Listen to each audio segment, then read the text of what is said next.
కేంద్రం ప్రవేశపెట్టిన గ్రామీణాభివృద్ధి పనులు గ్రామాల్లో ఏ విధంగా జరుగుతున్నాయో తెలుసుకునేందుకు గ్రామీణాభివృద్ధి పార్లమెంటరీ కమిటీ సభ్యులు విజయనగరం జిల్లాలో పర్యటించారు.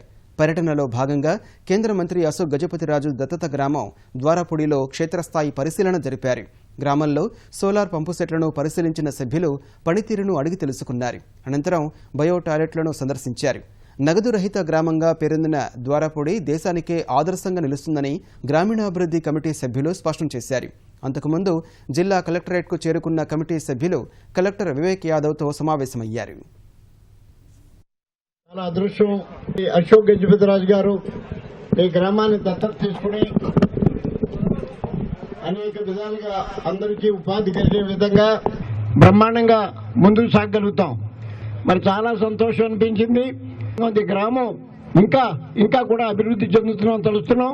అన్ని వనరులు మీకు సమకూరుతున్నాయి కాబట్టి చాలా అభివృద్ధి చెందడానికి అవకాశం ఉంది.